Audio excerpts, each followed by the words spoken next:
Nigeria. And that was the only media that have been consistent speaking against the bad government and for the purpose for reformers. Niger what yo.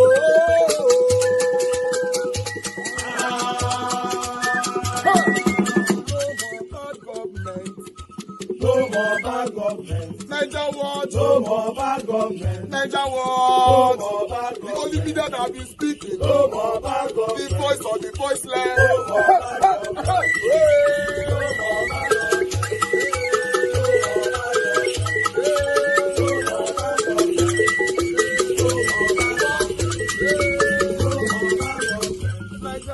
No more bad government. For the poor. No more bad government. Niger what? No more bad government. Niger what media? No more bad government. No more bad government. No more bad government. In Nigeria. No more bad government. No more bad government. No more bad government. The only media. No more bad government. The number one media in Nigeria. No more bad government. That have been speaking against government. No more bad government. Niger what? No more bad government. Niger what you? The voice of the voiceless. The voice of the voiceless.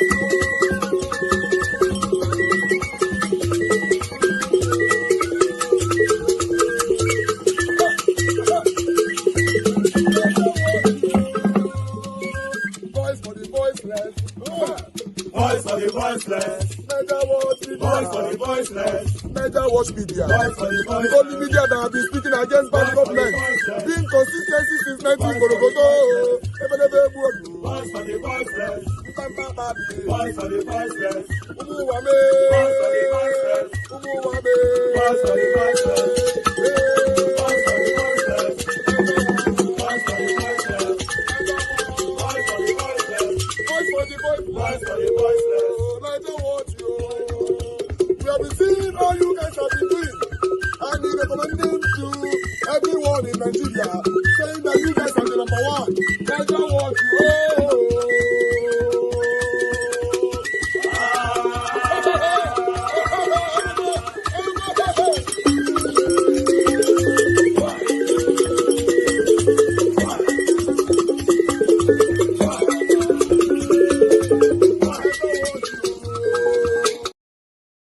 Senator Natasha don't enter street. As we dey speak, she don't enter street by herself to test her own credibility. Then she went on by calling the Senate President Akpabio and Yaya Bello. May they also enter their own constituency. May they go test their own credibility. My people, this particular video so where Senator Natasha take enter street so how people take gather and so then you go know the difference between organic and synthetic. Watch this video first before we talk.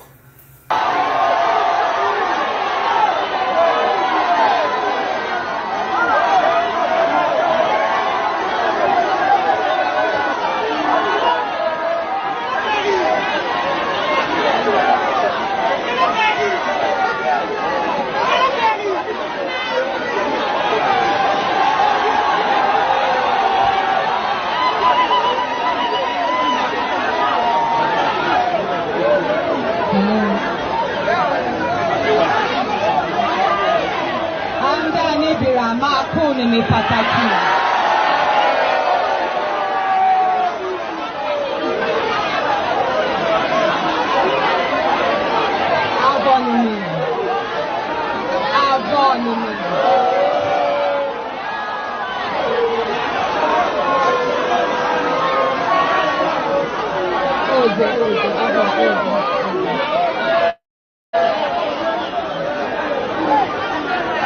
It's by the grace of God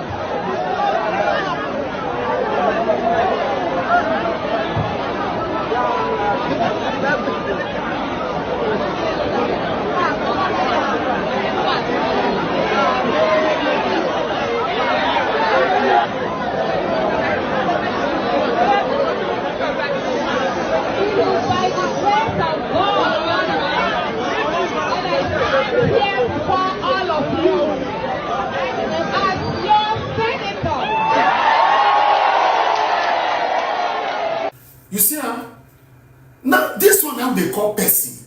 Not be the Agberu, synthetic biasness, and Wayoism recall where all of them go do. Una remember how they do their recall when they go submit for INEC, where INEC do already acknowledged, according to the video that I presented to you guys yesterday. In fact, rewatch how they do all their recall, where they gather the 250 people where they gather, recall, watch it.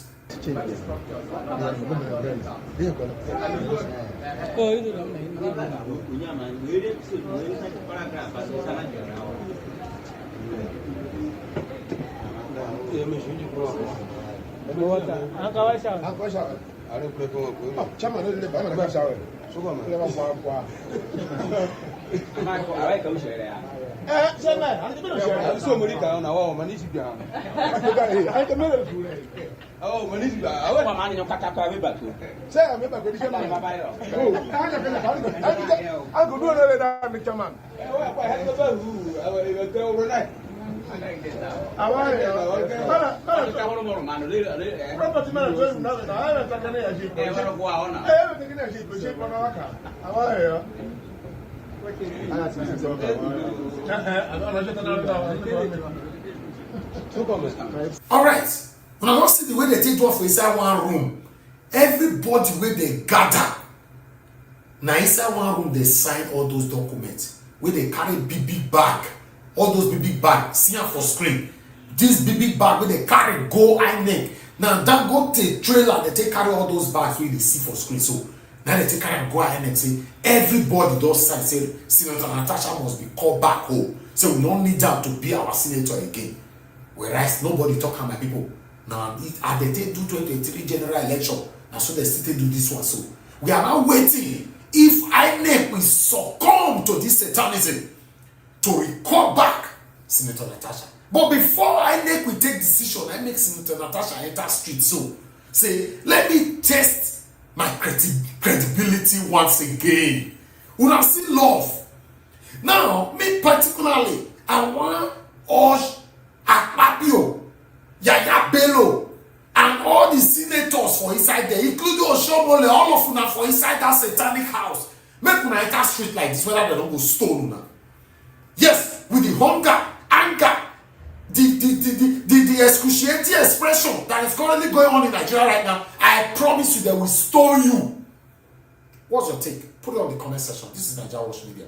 Join us every day, 7 p.m. Nigeria time. Let's interact on our live broadcast. Take care and bye. The situation this morning is shocking. Yeah, sometimes when we say it's shocking, some people say, oh, what's shocking? Yes, almost everything in Nigeria is shocking. Now, Bayo Onanuga don't come out now. Come directly and indirectly, stylishly threaten Peter Obi again. Peter Obi made a statement yesterday over the current situation of the country, Rivers State, the suspension of Fubara and all that. Now, Bayo Onanuga don't come out now, come talk this matter. I want to make you listen to what Bayo Onanuga talk for you. All right. According to what Bayo Onanuga's, a statement or what he tweeted on X, he said, I listened multiple times to former Governor Peter Obi's statement in this clip, where he claims that democracy has collapsed in Nigeria. His hyperbolic remarks, suited for headlines, have been made without deep reflection and lack a solid logical foundation. How can a democracy that has strengthened over the past 26 years be said to have collapsed? Question. Only a discontented and disgruntled Peter, who benefit from the very free speech democracy provide, could perceive such a democratic downfall through his lens. If democracy had indeed collapsed, as Peter claims, and we were living under a regime antithetical to democratic principles, he would not have been able to make his comment on Monday at Emeka Ihedioha's Colloquium. I will urge him to watch what he says and restrain himself from playing to the gallery. Now, Bayo Onanuga have once again threatened Peter Obi. Although we have some reactions from Honorable Henry Shed. He said, otherwise, you will do what? Question. Please, Bayo, tell me what you will do if he doesn't wash it. Bayo, I dare you and your paymasters to lay a hand on Peter Obi. Please try it. Yes, I have someone else here. Amarashi said, Obasanjo strongly believes that the House of Representatives was bribed with $200,000 to approve the state of emergency in Rivers State. This regime can do anything possible through any means to get their way through. Now you hear him? Now, how long are we going to continue like this with this continuous threat? When other people speak, then they pretend say they don't hear them. When Peter Obi talk, then it become a problem. How long will this continue? Obasanjo don't talk and say $200,000. Now they give House of Representatives where they take sign the state of emergency where Tinubu submit for them. Each senators or reps, all of them collect $200,000. Now Obasanjo talk this one, not be talking. Make una listen to Obasanjo for here. It was the 200 issue. Nobody gave anybody 200. That was I wanted to correct. Yes, that's the only thing. Well, that's all right. You can say anything. I heard it from the horse's mouth. You can deny it. Yeah, that's all right. But I heard it from those who got it, and who told me they got it. So if you didn't get it, then maybe your case is different. Now, not everything that you get, you can publicly. No, but you don't I tell you what I know. Those of you, those of your members who got it told me they got it. It was project. You know what? Senators and members. It was project they meant for the constituency. Project. You know what? Cash. Show me. You will show me the. They started in 1999, laid the foundation. Some people came and took it a decking, and some people were trying to raise it to first floor, and some people came and knocked everything down. That's the situation where we are now. Everything has been knocked down. Nothing works. And I'm somebody who can say this exemplarily. I became a governor through the court when President Obasanjo and Atiku were in government. I did not pay the court 1 naira. I was sitting in my house in the office, and the court declared me winner. When a governor is hosting them, it can't happen in Nigeria today. When I was being impeached, the president sent people to come and intervene on my behalf. Ken Namani came begging House people not to impeach me. Today, the president impeaches the person. So that is the thing. So it's collapsed. So it's failed. They were begging my house not to impeach me. And they were PDP. I was in Africa. And they were begging. President was calling me and said, Peter, are you okay? Well, even when I was impeached, President Obasanjo called me and said, are you okay? Are you safe? When I go back from the court, when court eventually declared me under Anjuba, President Yaradua called my phone in London and said, congrats. I said, President, I can't come back because, you know, if I come back, these people, he said, tell me the flight in which you're coming back. And I told him, when I came, it's the first time military people came to receive me at the airport. I couldn't believe it. And took me straight to him. Now the president will ask me not to come back here again. So it's failed. Let's not talk about it. Let's talk about how we are going to rebuild it. It's collapsing.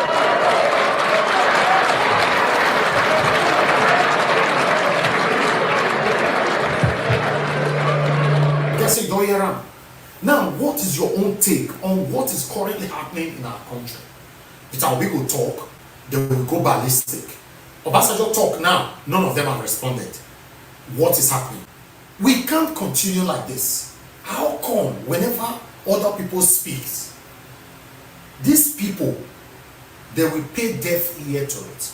But when Peter Obi talk, all of them will jump, come out. Now, Bayo Onanuga is warning Peter Obi that he should wash his mouth. You know, these people, they have been silently, directly trying everything possible for Peter Obi to fall for the trap where they said, when they all lock him up, like, and they say lock now, they cannot up. Now, Obasanjo talked about $200,000 that were paid to the senators to grant the submission of the suspension in Rivers State. Allegedly. But at this moment now, Obasanjo is supposed to be dragged. Why Peter Obi? If now Peter Obi told this matter, he don't dey praise the sins. What do I know? What's your take? This is Naija Watch Media. Join us every day. Subscribe to our channel. Like our videos. We are live every single day, 7 p.m. Nigerian time, talking about the things that's affecting you and I. Speak out. Some of you that say, I don't want to speak, I don't want to speak. You need to speak because you don't know when these people will listen to us to do the right thing. But as far as you are staying silent, whatever that is happening in Nigeria is affecting everybody in totality. Take care and bye. A political crisis. Fellow Nigerians, a political crisis in Rivers State. President Tinubu's announced suspension of an elected governor and the State House of Assembly. And then the National Assembly's voice assent to that unconstitutional declaration is yet another reminder that Nigeria is not and has never been a democracy. Nigeria has been poorly attempting to imitate democracy, but since 1960, it has never been democracy for even a single day. And the events of the last few days is another stark reminder. We are told that democracy is the ability to choose. The question I ask you today, between 1960 and now, who have you chosen? Because what we have is a poor copy of democracy where the totems are periodic elections and the power to choose. But do you really have the power to choose? Now, let me tell you the constraints of the imitation, because Africa must own its own assumptions if we are to make a credible attempt at self-governance, if we are going to leapfrog from where we are to the next place we are going to. I want you to ask yourself, what country do you know in the past 50 years that has leapfrogged from a third world country or from a developing nation to a developed one in the past 50 years using this American version of democracy? None. Look at the Middle East. And look at the results of Asia. Those are not as a result of democratic. And then even in Europe, where you can now see that democracy has indeed flourished, of course, it's now regressing.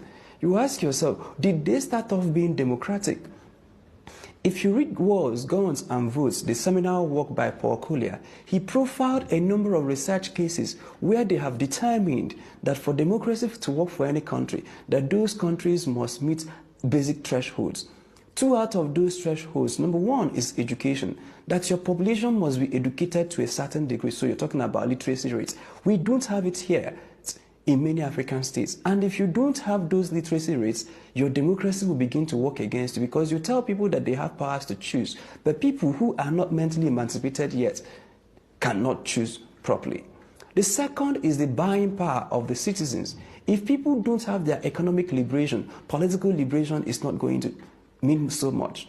So look at the development model of Europe, for instance. They used monarchical system to build a society.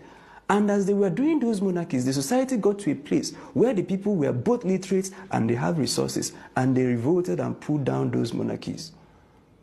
And that's what you're beginning to see in Southeast Asia and Middle East today. The Middle East is developing at an unprecedented rate. Qatar, Oman, Saudi Arabia, UAE, that these were once desert nations.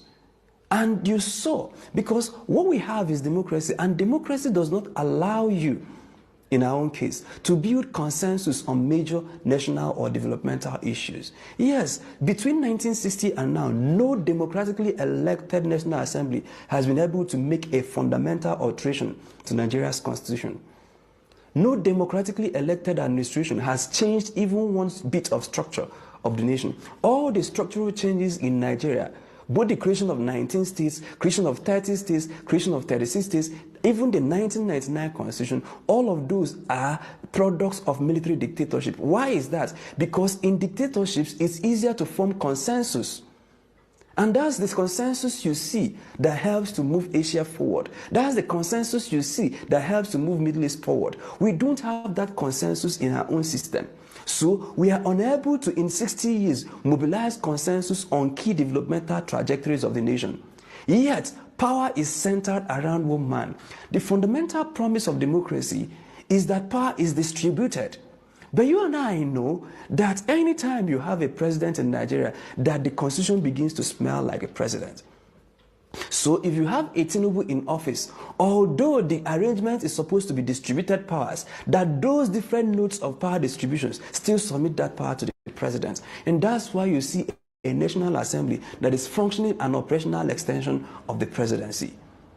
So if you have that, what you call democracy does not allow you to mobilize consensus on key national issues, yet they submit political power in the case of one person that they are able to act unconstitutionally, that we waste money every 4 years conducting what we are told are periodic elections, in which the citizens are told that they are allowed to choose, yet they are not allowed to make any choice.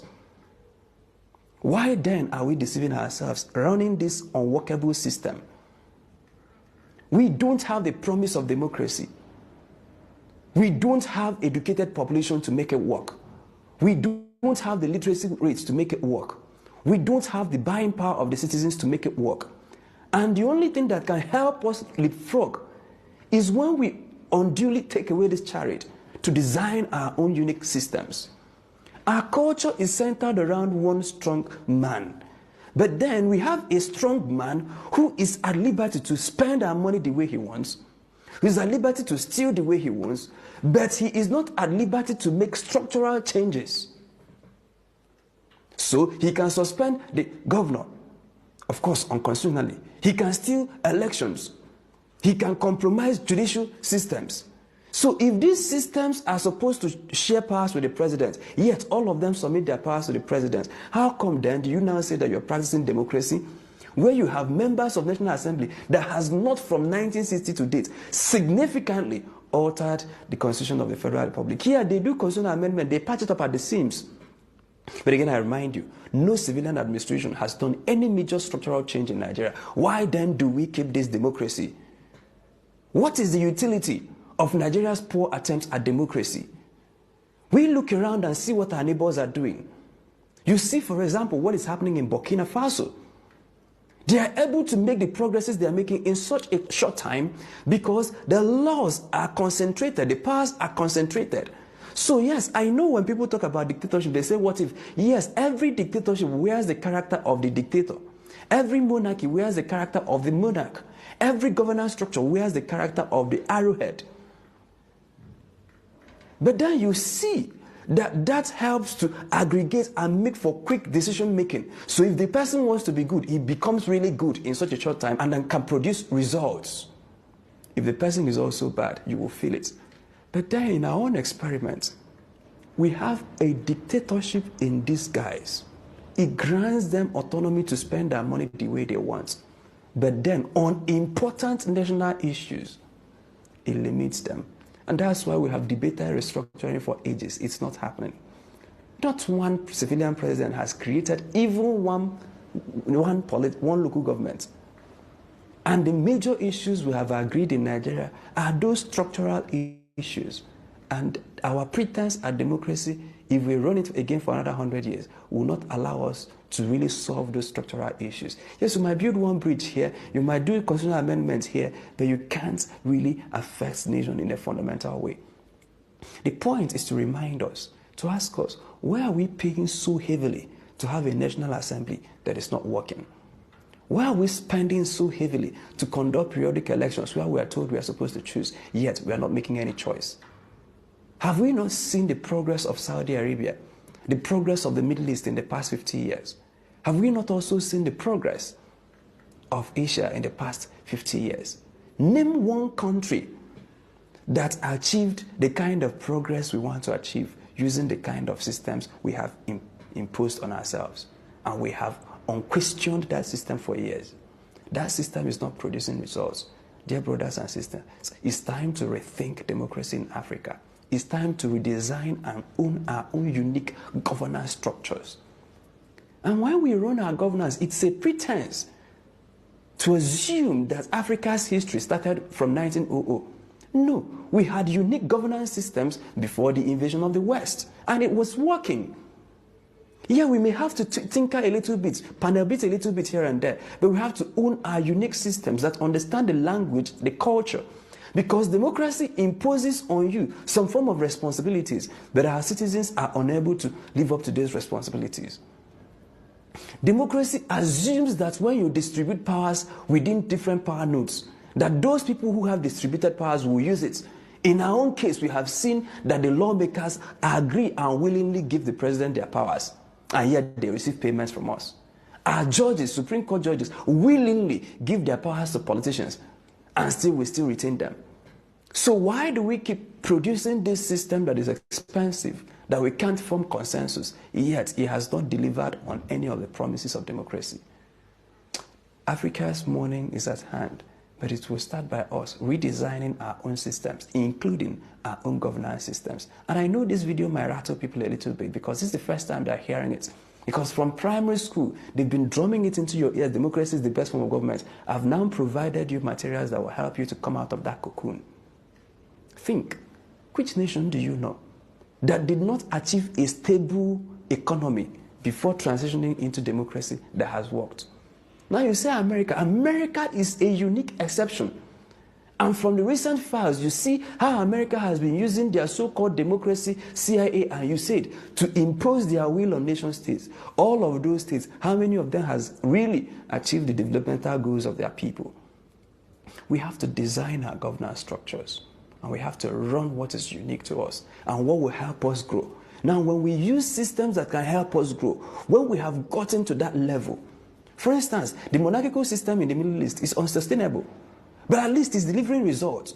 In the next 50 years, the people will challenge those results, topple those systems and plan democracy. And it will work because they now have baseline education and they now have the baseline finances. Today, we don't have baseline education, we don't have baseline finances. And you're telling me that you have given me the power to choose. That choice, according to Paul Collier, will never work even if you try it for another 200 years. Thank you so very much. My name is Chima Christian. Africa's morning is at hand.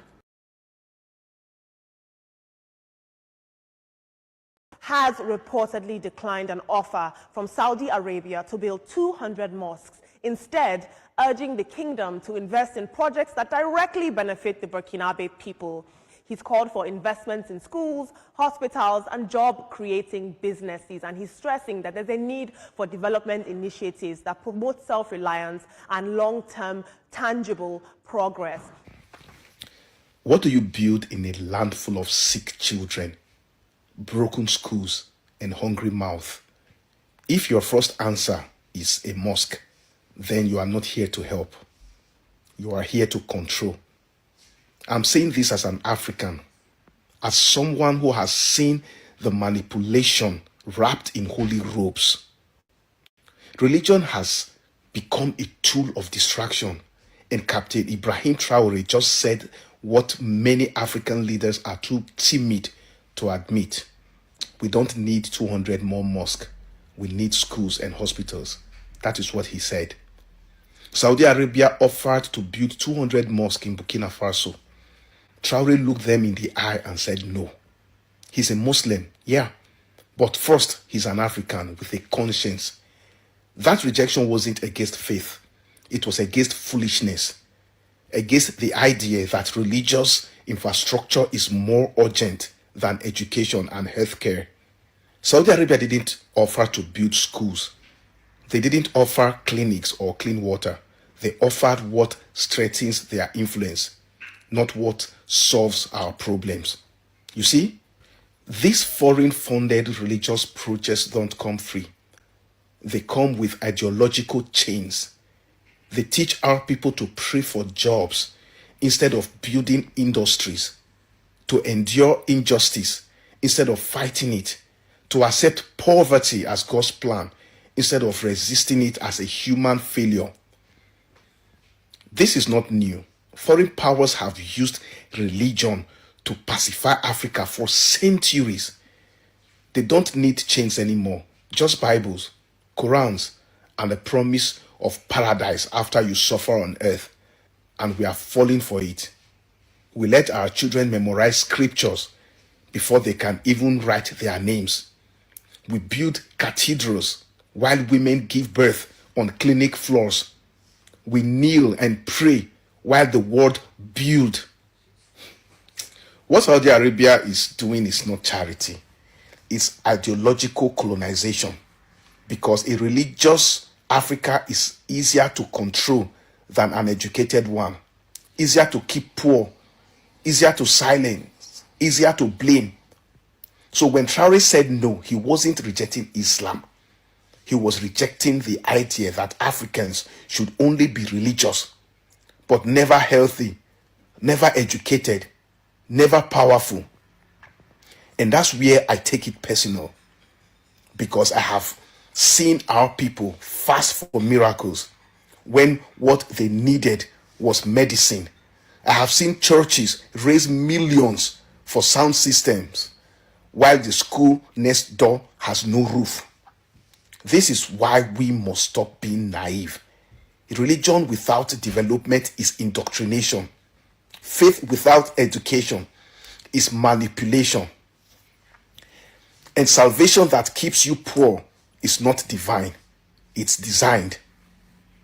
What good is a mosque when the children nearby are dying from preventable diseases?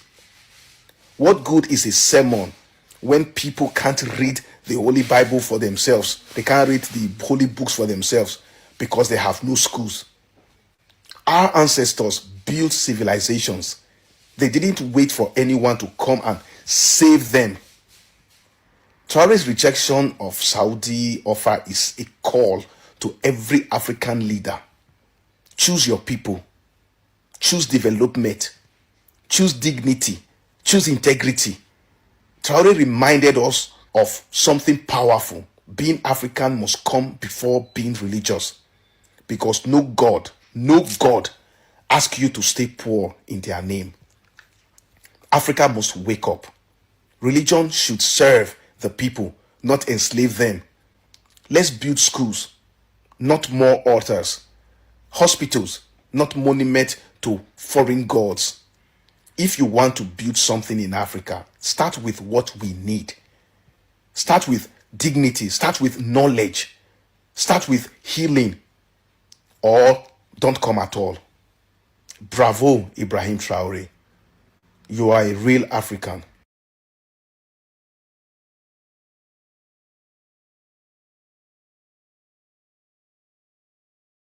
Trending as reactions continue to trail the declaration of a state of emergency in Rivers State and the rising tension over a possible collapse of democracy in Nigeria.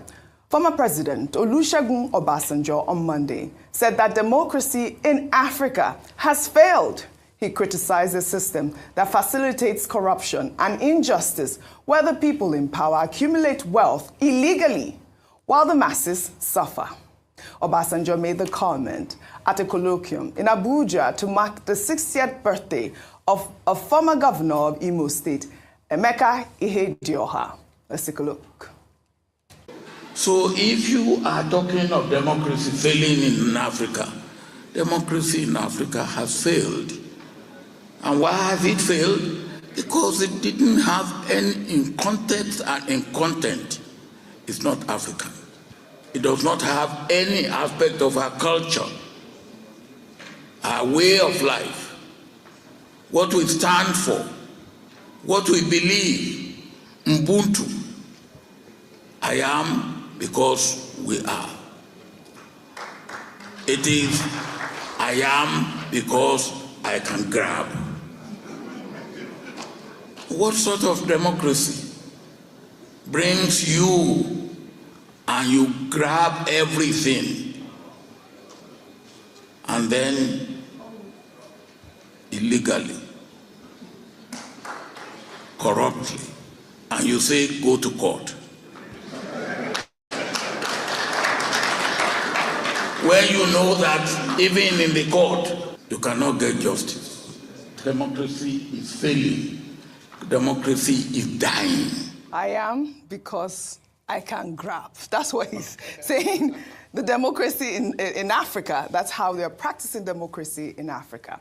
Well, at a panel discussion during the same event, the leader of the Labour Party, Peter Obi, said that Nigeria's democracy is collapsing over the suspension of the Rivers State Governor, Sim Fubara, Peter Obi recalled how former President Olusegun Obasanjo attempted to intervene when the Anambra State House of Assembly impeached him as governor in 2006.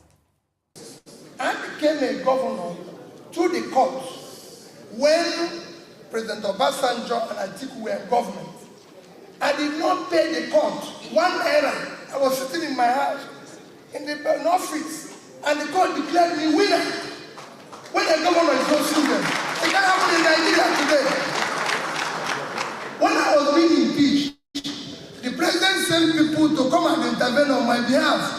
Ken Namani came begging house people not to impeach me. Today, the president impeaches the person. So that is the thing. They were begging my house not to impeach me. And they were in PDP. I was in Africa. And they were begging. President was calling me and said, Peter, are you okay? Even when I was impeached, President Obasanjo called me and said, are you okay? Are you safe?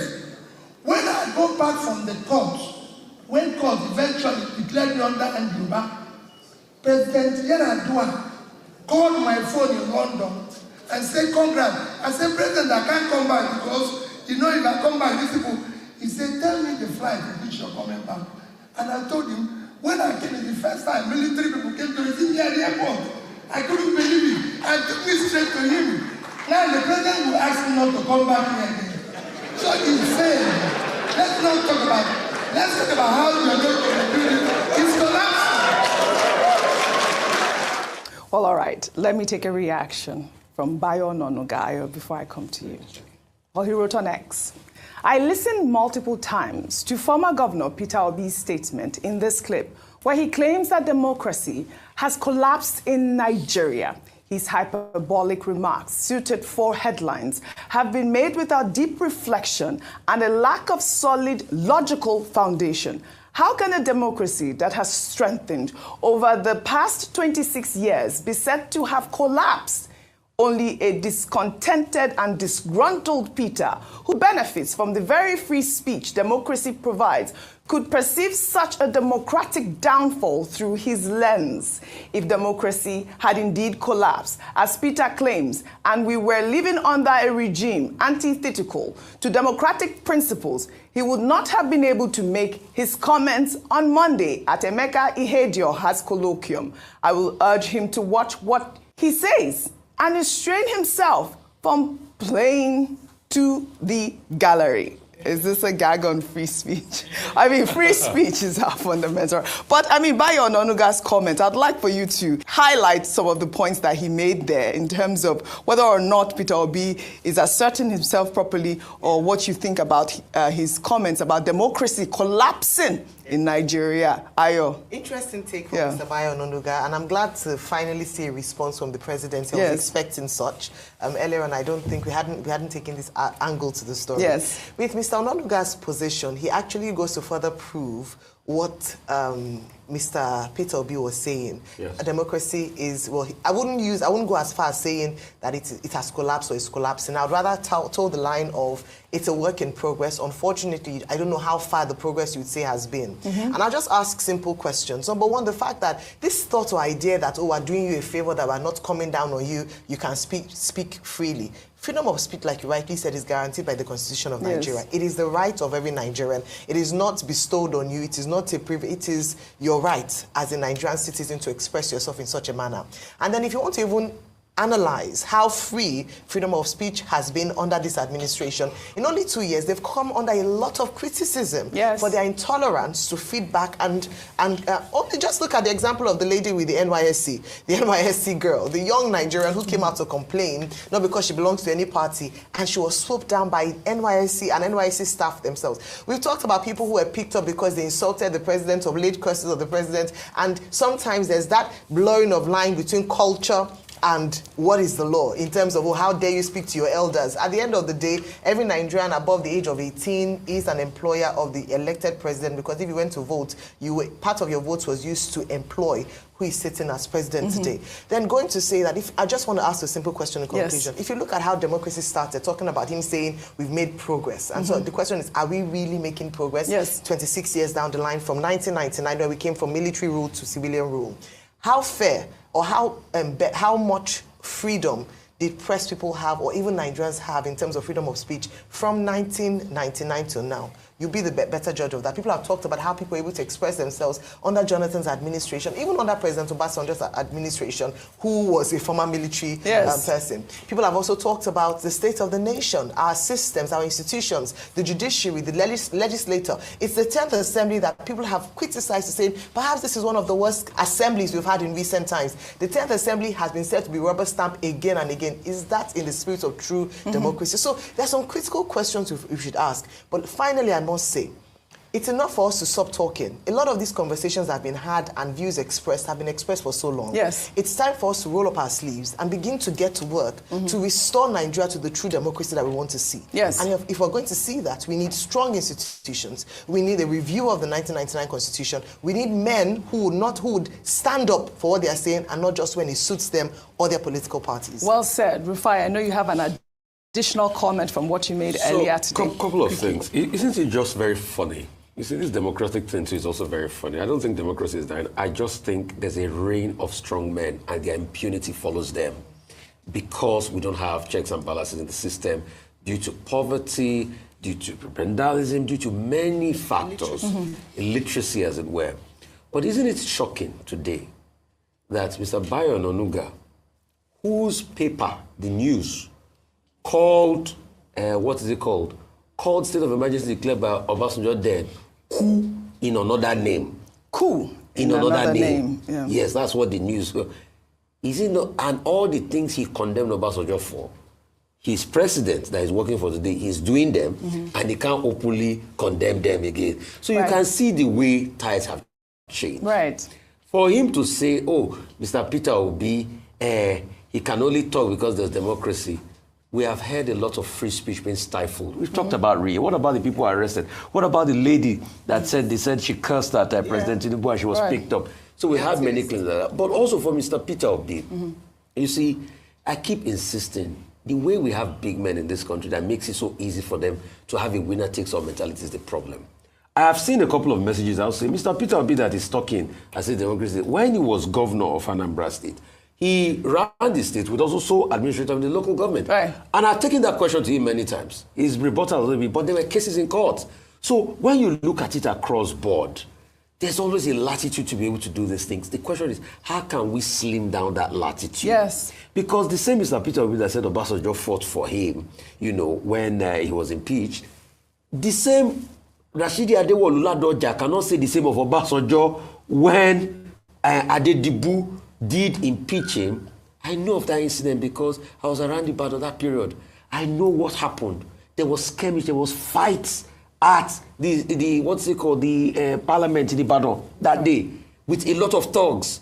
So the same Obasanjo that was like good to him, Adewolu Ladoja cannot say that was the same case with him. All right. So it's both ways. But the question we should ask is, why is it that men that were once called defenders of democracy, people like Tinubu, are now those against the tenets of democracy today? Right. Why is it that men like OBJ, that in their time, they could have done it better, they didn't do it better, right, they violated those tenets, right, and now the Cape Crusaders today? All That's right. what we should fix in this country. Yesterday we took a story of a former Lagos State governor, Fashola, who called President Bwala Tinubu a champion of democracy. But it is important that we continue to foster democracy in Nigeria. And to do that, we need strong voices, strong opposition leaders to continue to challenge the government of the day.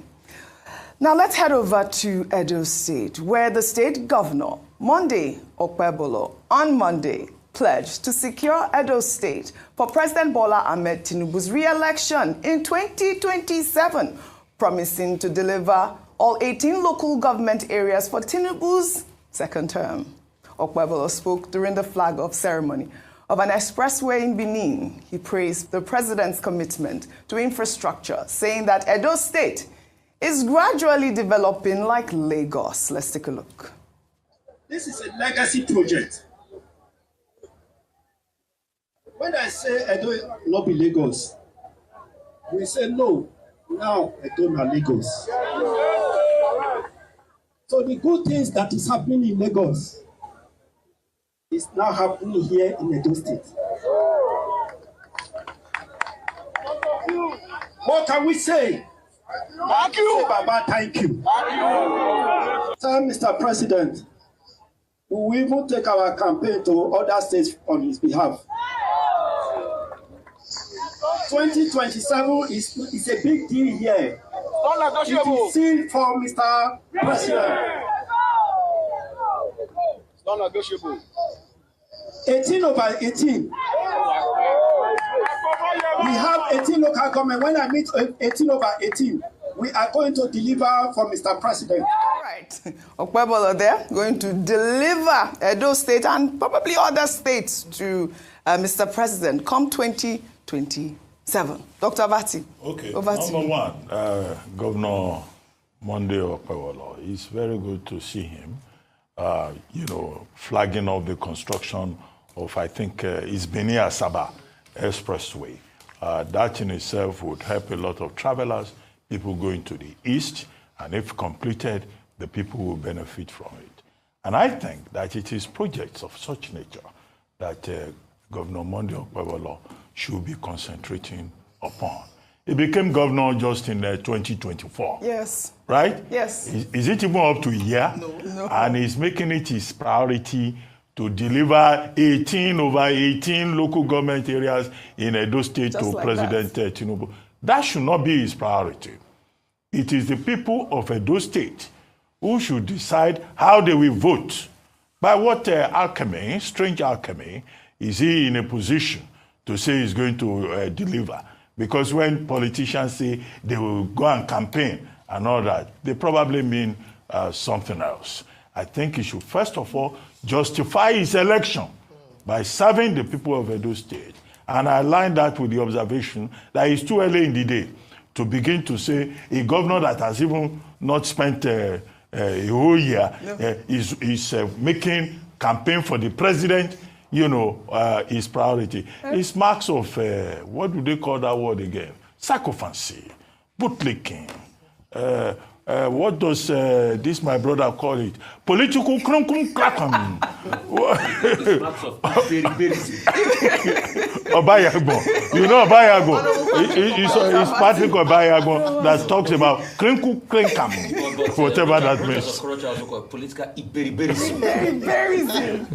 but in any case, we should just be serious. And this is the point we were making about the challenges of democracy. Whether President Obasanjo says democracy has failed in Africa, or Mr. Obi says democracy has collapsed, or is collapsing in Nigeria. I made a point that the major problem here is leadership recruitment process. Yes. The kind of people who lead in many of these African countries, they are not fit and proper persons. And that is why we have problems in many of these countries. Look at the problem they had in Niger. Even the military people that came to take over, they had the support of the people because the people were saying, look, we have been suffering under the yoke of bad governance and French neo-imperialism. In the other countries also, whether it's Gabon or it's Guinea or it's Mali, it's also complaints about, governance. What we need is to begin to prepare a generation of leaders who will not grab, as President Obasanjo was pointing out, who will place the greater emphasis on service. But this alimentary politics that we seem to have in place is the bane of the democratic process in Africa, in Nigeria, and other African countries. Because the problem, really, even when we talk about the domestication of, the democratic process or homegrown democracy, if we look at the original values underpinning democracy, we don't have leaders that promote those values. That is what we should address, in my view. And Bwala, I repeat, should pay attention, to the work that he has been given by the Edo State people. And he should leave it to them to make their own choice in 2027. After all, freedom of choice is the pillar of democracy. Yeah. It's not for anybody to say this is what will happen in 2027, either in your hamlet or in your state or in your local government. Leave that to the people. Govern well, then the people will make up their minds. Well said, Dr. Abati. Now let's take another story. Senator representing Kogi Central, Natasha Akpoti-Uduaghan, has urged the public to disregard reports claiming she had apologized to the Senate, labeling them as completely false. In a statement released on Monday, Natasha insisted that she will not be intimidated into silence. Let me read her statement then. She wrote, I, Senator Natasha Akpoti-Uduaghan, stand firm in my resolve to never apologize for speaking my truth. The desperation to silence me is palpable, but I will not be intimidated. The games being played in full view of the Nigerian people will be exposed, and the corrupt individuals who have hijacked our institutions will be held accountable. As a senator, I have a duty to represent my constituents and uphold the principles of justice and transparency. My allegations against Senate President Godswill Akpabio were not made lightly, and I will continue to seek justice and accountability no matter the cost. I will continue to fight for the rights of Nigerian women and ensure that our voices are heard. I urge the public to ignore the viral report claiming that I apologize to the Senate, as it is entirely false. I will continue to stand by my truth and fight for what is right, even in the face of adversity. Natasha Akpoti-Uduaghan. Well, in the meantime, the Federal High Court in Lokoja had vacated an interim injunction that barred the Independent National Electoral Commission from accepting petitions to recall the senator representing Kogi Central, Natasha Akpoti-Uduaghan. The court initially granted an ex parte application by 5 registered voters who allege that the recall petition contained fictitious signatures. However, the order has now been lifted, reaffirming the constituents' right to initiate a recall process. The case is set for further hearing on May 6.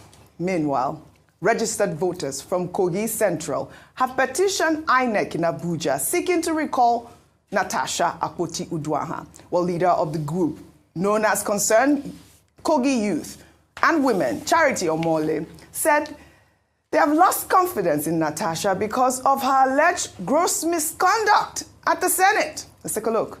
Nobody is sponsoring. It is concerned citizens who feel that we cannot afford not to have a senator for 1 year in the Senate. You know, 6 months in the Senate is 1 year. So that's why we're saying, instead of having a vacant seat, we are recalling her back home so that the INEC declare the seat vacant so that we can elect someone who prioritizes the people than ego.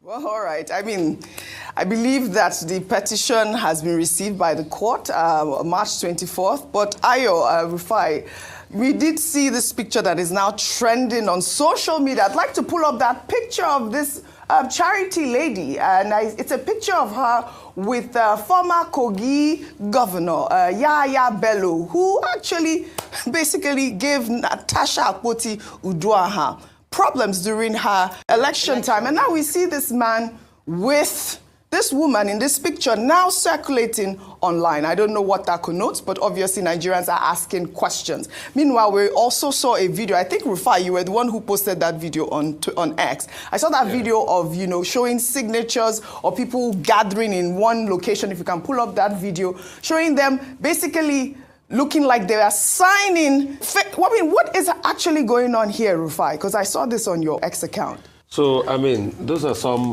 videos that have come out as regards people allegedly in a part of Kogi, and it was said that people are filling out registers, you know, for a recall.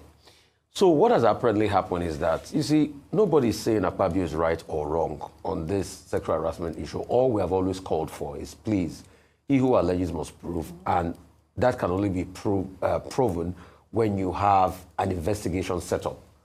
So I've heard a lot of legal experts say, oh, it's not the case of the Senate, they should take it. Wherever they are going to investigate the case, they must be able to investigate that case. And Natasha must also give her evidence. If she is found wanted, I will be the first to come here and berate her. All right? So Mr. Akpoti must give her evidence, just like Mr. Akpabio must be allowed to give his evidence.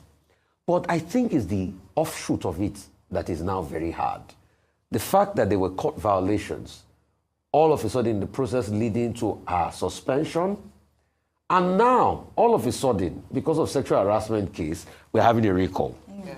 There are two factions. That lady I think I've been able to check through the ranks. They say she holds a governmental position or something, and she has definitely alliances. We've also heard some intelligence that have come out that have said the plan was orchestrated by some top political actors to be able to recall her. So the question will be, why trying to recall her over, this back and forth that is going on between her and the Senate president? So there's a level of high-handedness. The shocking part now about the recall is, please correct me if I'm wrong, I hear the total votes that they used to win the election, because it was a very neck-and-neck election, I'm not sure totally was up to 105 or 110,000. All of a sudden, they are claiming that they've gotten over 250,000 signatures or over 200,000 signatures. So you are wondering what's really going on here. Also, the judiciary has been brought in. I have a story I've not independently verified, that the judge that first gave the ex parte has now recused himself as regards this recall case. Because guess what happened, Oji? Senator Akpoti went to court to be able to get an ex parte motion to be able to stall the recall process. Yeah. The judge granted it, but as at the next day, he had rescinded his decision earlier. So a lot of people are wondering what is really going on here. Those are the questions. All we just want is fairness in this matter. We are not saying Senator Natasha is right or Senator Akpabio is right. All we just want is fairness and non-high-handedness. Right. That's all we are calling for. Meanwhile, before I come to you, we saw hundreds of Kogi Central residents who took to the streets this week in support of Natasha Akpoti-Uduaghan. The protests were triggered by the attempts to recall the senator. The demonstrators carried banners that read, Natasha, pride of Kogi Central, and we stand with Natasha. Let's take a look.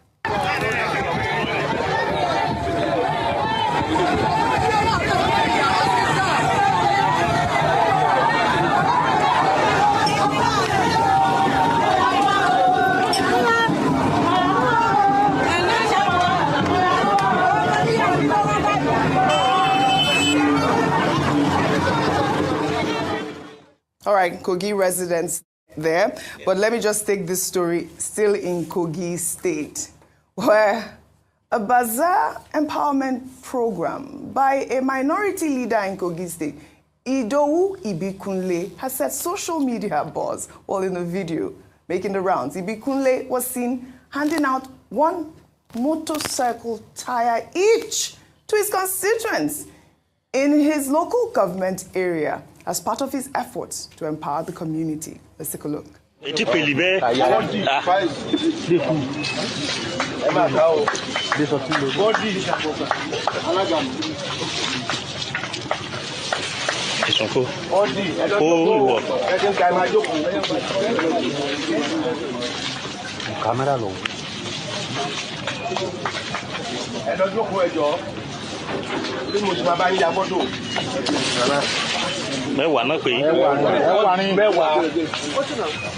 What's actually going on? Kogi State, what's happening here? So what's going to happen to the second? I mean, so I know that motorcycles have two tires. I thought so too. Giving them empowerment for one. Yes. They have to go source for the second. So it's part funding or match funding. Oh, part funding. Match funding. I give you one tire to show your seriousness. Look for the second tire. These are the kind of things you say are the problems of democracy in our nation. Whereby a lawmaker who should be recalled. There's some lawmakers that should be recalled. Like, tell us what you're doing for your people. Right. And so in his assessment or in his report to his people, he will say that I did empowerment program and I empowered people. I would like to understand the research that he did to understand that the greatest need of this community is one tire for their, maybe a lot of them say they have issues with one tire on their bikes. I just really want to understand the reasoning behind this. Well, but this is, I mean, jokes aside, just going to Senator Natasha's case, the truth, I mean, I'll just say this, that the woman who is against her is a senior special assistant on youth and women mobilization in the Governor Ododo. Yes, she's women mobilization. I wish she would use her influence and powers to really mobilize women for good and for good things in her state. But here we are. If she thinks this is priority, let's see how this will end. But quite interesting. Well said. Well, all right. We'll take another story. In Nigeria, the success or failure of democracy in Africa took center stage at the 60th birthday colloquium of former Deputy Speaker of the House of Representatives, Emeka Ihedioha. In his contribution, former President Olusegun Obasanjo argued that representative democracy has primarily benefited a selfish few rather than serving the broader population. Arise correspondent Friday Oloko filed this report.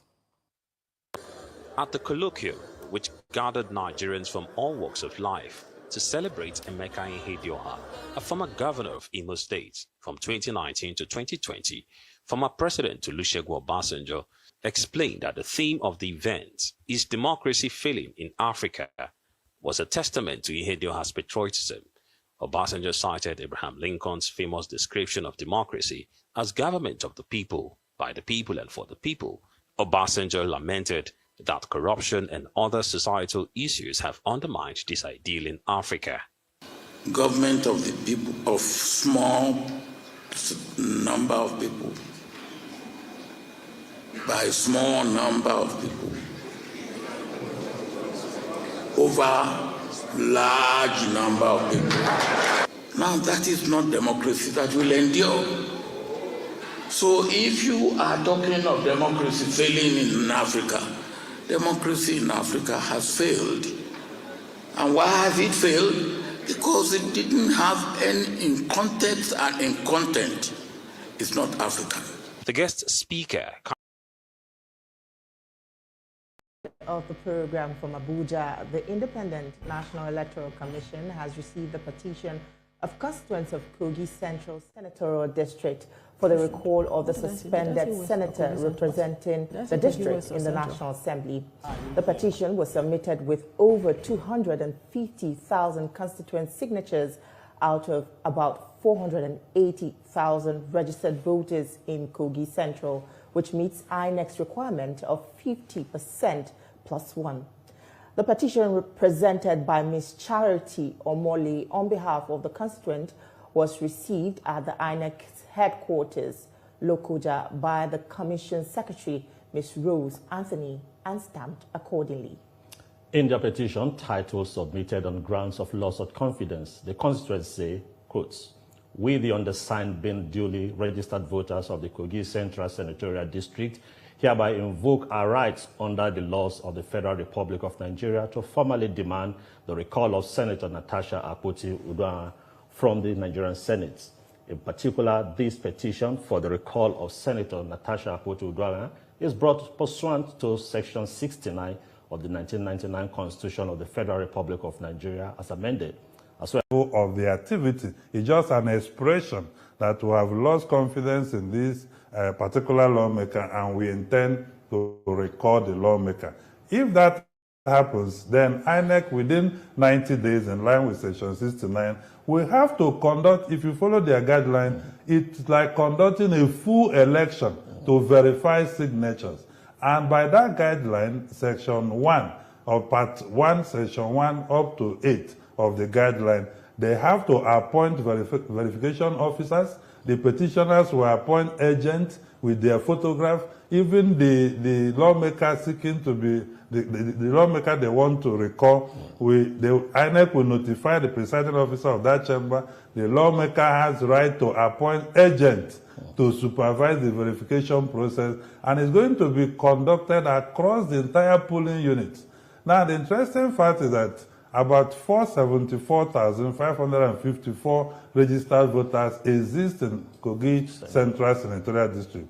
In the 2023 elections, both candidates that had the majority vote scored a combined total of about 105,000, which is just 22% of the vote. Now, already we have 50 plus 1% of people seeking to recall the cast. So when you finish the verification, which collation process will start from polling unit to ward level, to local government level, down to the constituency level. Before, if that is certified, which is mostly very difficult, but it's not impossible because we are dealing with politics. Senator Natasha, by the Supreme Court decision, scored 54,000 votes, while Senator Abubakar Ohere scored about 51,000 votes. That tells you that it was a keenly contested election. And there are political interests within the senatorial district that are pushing, oh, now that this senator is having problem in the National Assembly, I think it's our opportunity to get back what we thought the court denied us, which is the political dimension of recall process. And of course, there is the economic and social dimension as to what are the motives, what are the push and pull factors, what is stimulating this. So it's not a tea party, but it's not impossible. It's politics we are dealing with. Of course. Yeah. Well, like you rightly mentioned, the process of recalling a representative in the parliament is the constitutional right of the constituents who do not feel adequately represented. Absolutely. But why does it feel that people of Kogi Central are being criticized just for trying to enforce their constitutional rights to attempt to recall Senator Natasha Akpoti-Uduaghan? Well, I think a number of factors, because probably there's a political connotation people believe, especially those that are not even from Kogi Central. Yeah. And people must know, no matter what we say or do, the democratic rights to recall reside not just with Kogi people, but those who are registered voters, not even indigenous, registered voters from Kogi Central. So I think because, first of all, we're talking about women representation, women are underrepresented, oh, she's already facing suspension of 6 months, so that emotion, that sympathy is there. Why move? But there is a political environment that politicians operate in. And like I told you, the election was keenly contested. The vote, in fact, if not that National Assembly elections are won on simple majority, you wouldn't have had a winner. They would have gone for several reruns in Kogi Central. So that interest is playing. But the important thing is, this calls to question also the culture of our democracy. How entrenched is our democracy? On one hand, we want democracy to thrive, irrespective of the motivation or stimulation to this fact. When a democratic right exists, we must recognize it. The factors that are pushing for the recall, we can deal with. The economic factors, like people have been alleged that there was an empowerment process that turned to, a recall. Those are the political environment, that play. But whether it is within their democratic right to do so, it is correct. But whether they will succeed, and whether the political literacy level in Nigeria, in a country of 133 multidimensionally poor people, at the rural level, you can expect that on their own, they will not just wake up and say, we want to recall. Certain factors are fueling the process, and maybe that is what people are crying about. But it's all about the political environment, the economic environment, the social environment they exist in. But I personally think that the process should be allowed to play out, and it's almost impossible for even the verification process to pass, except the senator is not on ground. Well, Ambassador Okereke, who definitely continue this conversation, but that will be still watching TVC Breakfast.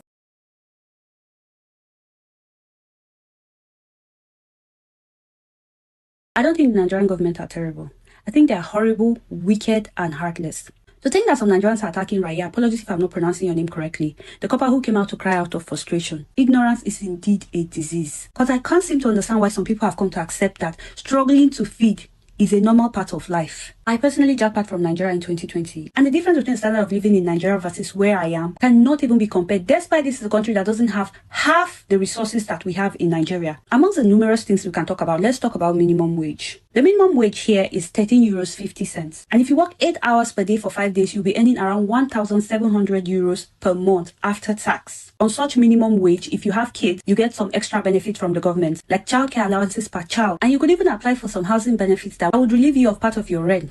Now, I'm not saying life here is perfect, but the government policies actually put into consideration the actual cost of living. So for anyone who is not lazy and is willing to work, you would at least be able to afford the minimum. At least feeding and a shelter over your head is assured from the minimum wage. Now, let's talk about the actual cost of foodstuff compared to the income. How much is full chicken? €4. With another €4, you get enough tomatoes to make a pot of stew. Milk goes for €1.25. Bread, €2. Cooking oil uncle, €4.50. Which means with 15 to 20 euros, you can eat comfortably for 2 days, which is 2 hours of work on minimum wage, meaning you have the rest to save for your rent or other grocery shopping. Now compare that to Nigeria's proposed minimum wage of 70,000 naira. How much is rice? How much is oil? How much is a kilogram of chicken in Nigeria? Maggi, salt, onions. That's already over 5,000 naira gone. 70,000 naira per month for minimum wage equals 3,500 naira per day. So after spending 5,000 naira, which is more than a whole day's work, how do you expect the people to feed? How do you expect them to save for their rents? How do you expect them to pay their children's school fees? How many schools are free? Do we have free education in Nigeria? Why here education is free? You don't have to pay. Unless you feel like you have the money and you want to put your kids in private school. But the free education in Nigeria, is that not what VDM is still trying to see how we can fix the classrooms? And yet, when people cry and they dare call out the government, some people who come out have been talking rubbish. They have the audacity to threaten them. Instead of us to stand together and see that the government does what they are supposed to be doing. The fact that we cannot come out to cry or express our feelings anymore is a deep problem that needs to be addressed. Let's be real. The government is pushing girls to become oloshus, the guys to do rituals or yahoo. Because how can someone who is working full-time not be able to afford to feed, pay their rent, or pay their children's school fees? What do you expect such a person to do? And you know what hurts the most? Nigeria has everything needed to be great. We have one of the best weather in the world. We have the population, we have the resources, yet we're all forced to run to other countries that do not have the resources or brain power that we have in Nigeria. We contribute to their greatness. We work hard. We build their economies. And yes, they pay us well. A comfortable life and peace of mind. But I will give up half of what I'm earning here to go back to Nigeria if only Nigeria was safe. But how can I return to a country where my primary concern will be my safety? How can I go back when every day my number one prayer is that my family members over there are safe, when life itself is not guaranteed? If anything happens to anybody, what is the guarantee that there will be justice for the person? Enough is enough. We all have to stand up and fight this fight because we elected these people there, and so they are accountable to us. Enough.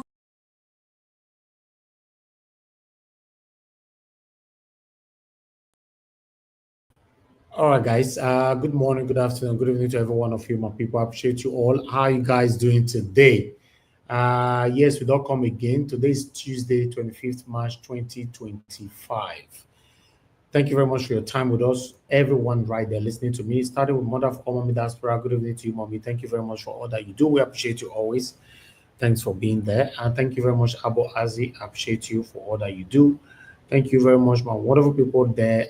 Jill Deborah. Thank you very much, Ariomi Abdul, Martin Benjamin, many others right there. Black Panther, I can see you.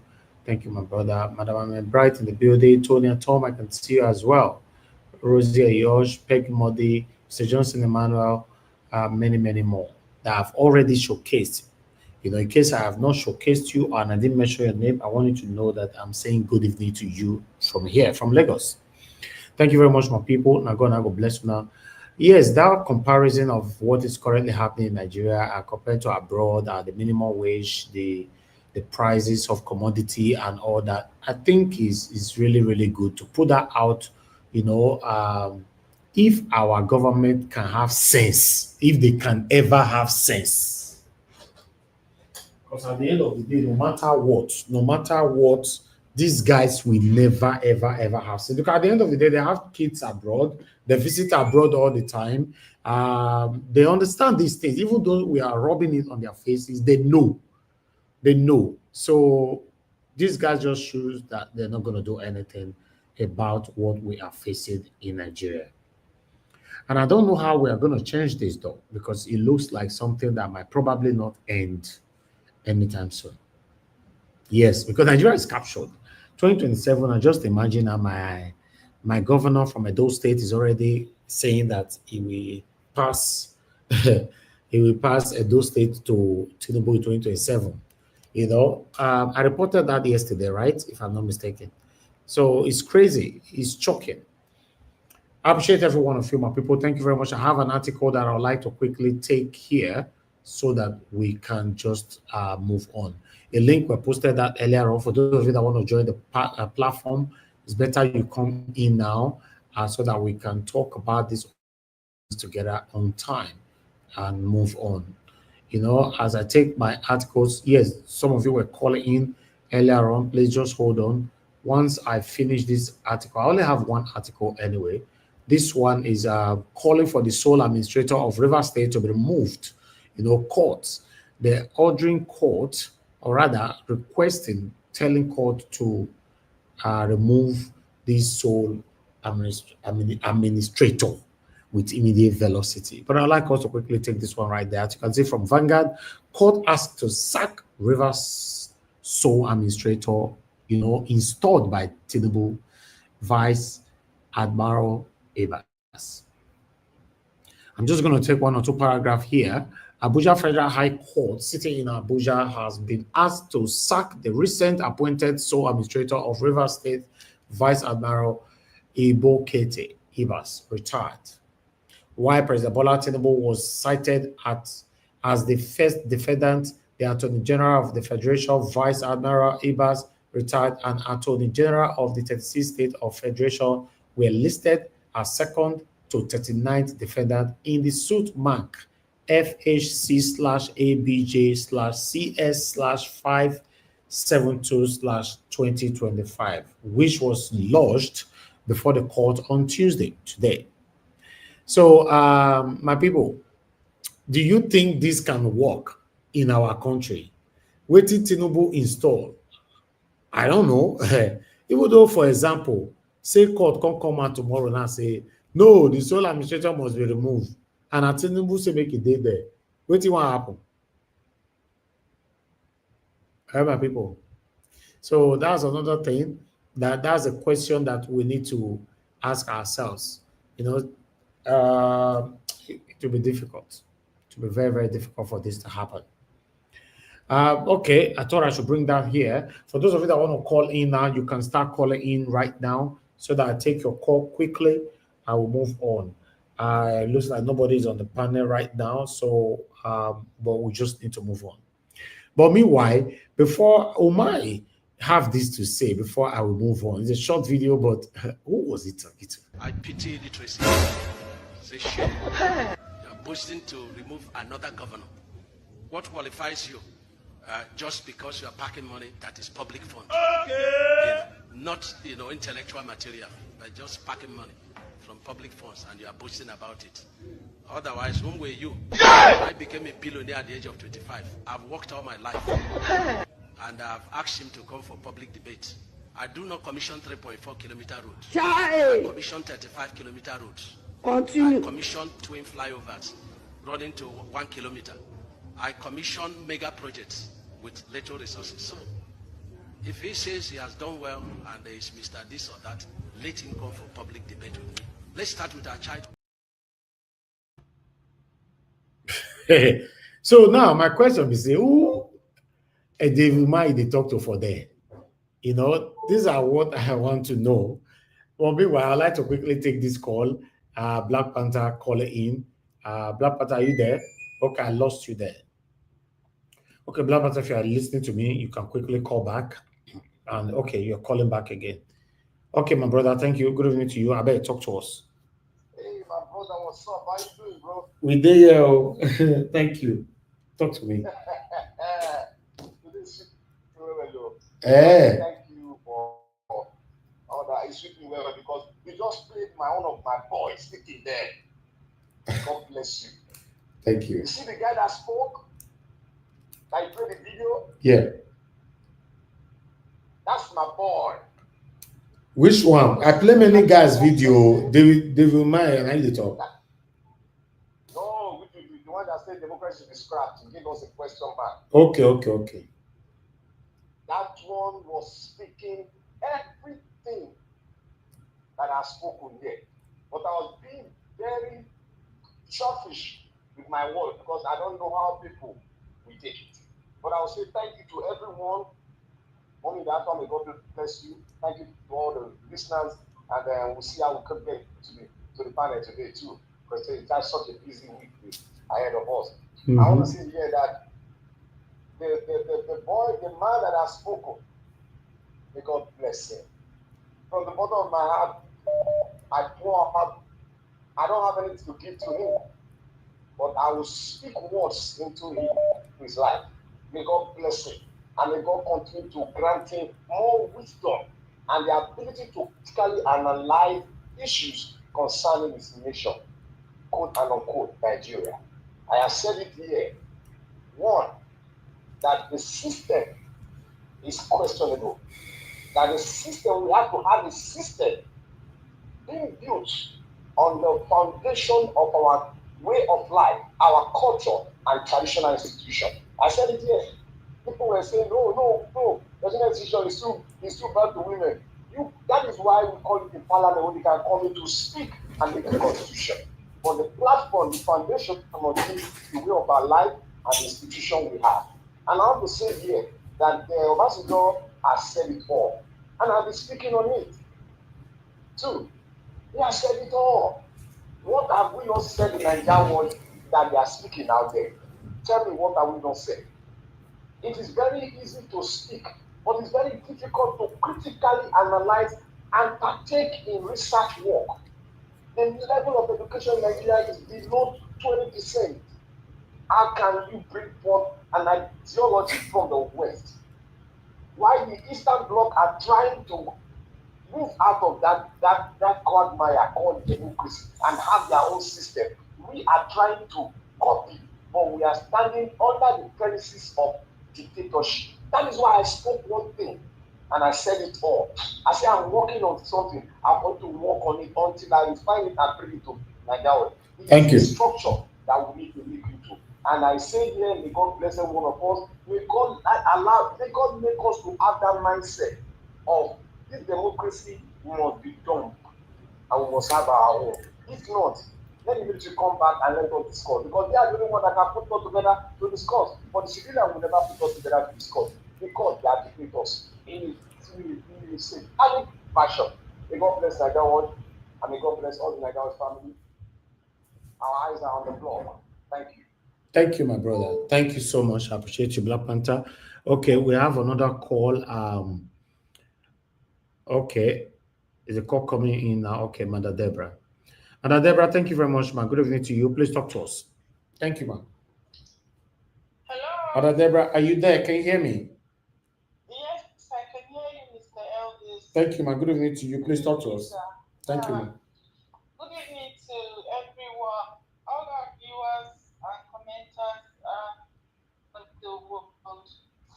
In fact, talking about Nigeria issue is really, really depressing. I must actually thank you, Mr. Elvis, for having the courage to come out every day to talk about the happiness in Nigeria. It's really depressing in the sense that you are not seeing a way out of it. Mm-hmm. You know, if you're talking about a problem and you're seeing positive changes or Exactly. you're seeing some, it encourages you. It's like when you are taking care of a sick person and you're seeing the person recovery, it gives you joy, gives you hope. But if you're taking care of a sick person and every day you see the condition getting worse, it's really very, very depressing. That's the situation in Nigeria. You don't hear any kind of positive thing that encourages you to make you feel that, okay, at least there's light at the end of the tunnel, or that gives you a little hope. But what you see every day is the forces of darkness, the people on the wrong side winning, and nothing is stopping them. They are getting away with everything that they want to do, and there's nobody stopping them. And the question you ask yourself is when is this going to end? They get away with it. Senator Natasha was suspended. They recall her, even though it is not done legally, but they are going to get away with it. Tinubu has removed the governor of a state. Nothing is happening. He's going to get away with it. There's this man in Adamawa State that tried to, I think he killed a Fulani herdsman in self-defense. The man has been sentenced to life. I think they want to execute him, and nothing is, they are going to get away with it, and nothing is going to happen. It's really, really sad. How many can one talk about? Things that you never imagined are happening, and yet nothing is done. People are moving on as if nothing is happening. So I just don't know. I think Nigeria has gotten to the stage where I don't see how that country is going to be redeemed. I don't see it. And it's very difficult to save people that are not ready to be saved. You know, if you're not ready to be saved, even God cannot save you. And the way I see Nigerians, I don't think they want to be saved. I don't see that attitude in Nigerians. There's very few Nigerians that give you that determination that okay, we really want the country to change. But the majority of them, they are laid back. Nobody wants to do anything. Everybody is afraid. Nobody wants. So I don't see a way out. And that's the question I ask myself: where's the way out?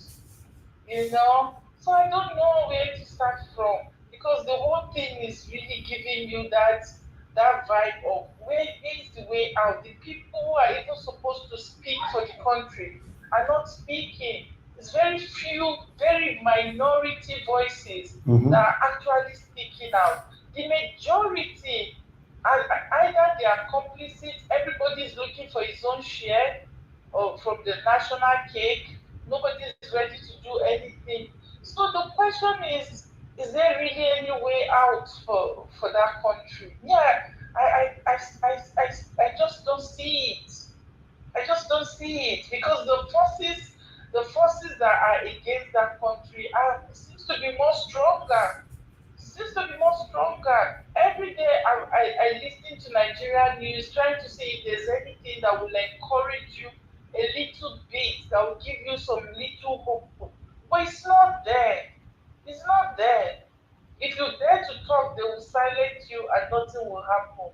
The entire situation is honestly, I don't like sounding like this, but at the same time, I don't see anything encouraging me to really make me, to be encouraged. You don't see it.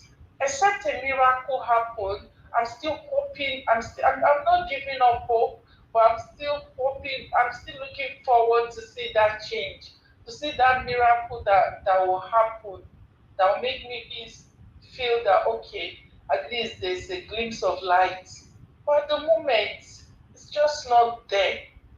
It's just not there. Even the people you think that will talk, they are not really doing much. Obasanjo and Goodluck Jonathan, you can see that even they themselves, they are afraid to even really talk. They are even afraid, even if an ex-president is even afraid to really confront the situation of Nigeria, then who do you think will have the courage to challenge the government if an ex-president is equally afraid to talk? Thank you. So the situation is really, sad. I see people like Goodluck Jonathan, people like Obasanjo that should be at the forefront of trying to save the country. But even they themselves, when they talk, you can see that it's either they are afraid or they are not wanting to really hit the nail on the head. Thank you so much. If an ex-president is afraid, who will now have the courage to actually come out and speak? But at the end of the day, Mother Deborah, before you go, to me, I'm still finding it very, very hypocritical with the ongoing campaign of Obasanjo. Obasanjo was given the opportunity to change Nigeria, but he did not. Obasanjo ruled Nigeria twice. We shouldn't get carried away and forget these things. Obasanjo could not fix Nigeria the first time. The second time he spent 8 years, he could not. So what is Obasanjo talking about now, for Christ's sake? If he was a neutral man, fine. But for me, though, I don't listen to people like this. Even up till now, if you listen, I think, the problem I see in Nigeria is that people are afraid to actually say the truth. People are afraid. So that's why I said if somebody who is already an old man at his age and who has been an ex-president still lack the courage, because you cannot tell me that Obasanjo does not understand the problem of Nigeria. He does. Even Goodluck Jonathan understand the problem of Nigeria. They know the root cause of the problem, and they know what to do, what they will say that can bring the solution. But I think it's either they are afraid of or something, or they themselves too. They you know, when you are being a part of a bad system, probably there are things that they too they did that that they cannot really. Okay, if I talk, maybe other people will open up some certain things that they did. So that's what I feel. You know, when you are being a part of a bad system, you telling me that all that 8 years or how many years Obasanjo was there, he too must have done one or two things that he wouldn't want to. If he had done something that is not good with some persons, you know, he cannot really come out and say things the way to say it. So that's why you see they are saying things they cannot. They lack the courage. They lack the courage to actually come out and say the truth, and that is sad because if you as an ex-president is beating around the bush, Goodluck Jonathan could not even come out and challenge Tinubu for what he did. He too is dancing around. So if people who have been president cannot even have the courage to call out something or to speak or to actually have the courage to talk, then what is the fate of people? So thank you. Mr. Elvis is somehow. Thank you, ma. You know, it's somehow. Thank you Thank you so much, Mr. Elvis. Thank you for putting your voices for putting your voice out there. Thank you, ma. God bless you. Yeah, thank you, sir. All right. I appreciate you, ma. Thank you so much, Mother Deborah, once again. I appreciate every one of you right there. The situation of our country is terrible. We are hoping to see how this can be better in our time. But with the way I'm seeing it, it looks like something that might likely not happen at all. I'm telling you, you know, so Tinubu is going to rule for 50 years, in case you're not aware. Thank you very much. Good evening to you, Mr. Larry. Talk to us, sir. Hello. Hello. Yes. Good evening, Mr. Elvis. Okay, thank you, sir. Please talk to us. Good evening to you. How are you today, sir? I'm very good. Talk to us, sir. Good evening to you. Yes, I don't have more to say. It's just that you know, this afternoon I have maybe a nightmare. I was trying to have a nap, and I just dreamt maybe it's a dream about Nigeria, and in that dream I am just, you know, like pouring out my, you know, my anger, you know, on the current affairs in Nigeria. But you know, the thing is, no, we don't have anybody that can talk. Nobody. Not even our spiritual leader, not even our past president. Nobody have that voice to talk. And if you look at Nigerian history, people who have been an activist, a strong activist, unbiased activist in the past, people like Fela, Gani Fawehinmi, and co, they did not end well in that country. Their end is not well. Nigeria is not a country that you can seriously say, oh, you want to fight these powers. Okay. I didn't see it. But there's this thing that Omoyele Sowore used to say, you know, and that thing is a revolution.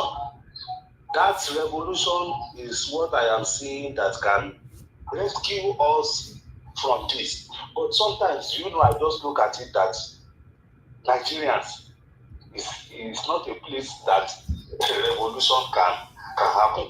Even sometimes I ask myself, is this same Nigeria that they said that they have once had a civil war? I doubt it. I said, no, I don't think it's this same Nigeria. I once had a civil war, because Nigerians we appear to be, including myself, to be so comfortable with everything thrown at us. So, thank you, sir. Like the former caller said, what miracle? No miracle. There's no miracle that is going to happen other than, okay, we continue to pretend as if everything is fine and life goes on. Yes. Thank you, man. Thank you very much, sir. Thank you. God bless you, sir. Thank you, Mr. Larry. Thank you. All right. It seems like everyone have lost hope in our country. I'm still very, very hopeful that Nigeria will be better someday, but I'm not sure when. To be honest, I'm not sure when. I just want it to be better as we know. Midday is here. So if you are calling on the first people that want Nigeria to be really better, not me. That could be number one. I'm telling you. Just want Nigeria to work. If Nigeria work, Nigeria is in fact, your country will be the best ever. A place you can stay rather than where you're currently staying right now. The reason why lots of Nigerians are outside Nigeria is because Nigeria is not working. And as we speak, nothing is working in Nigeria. No lights.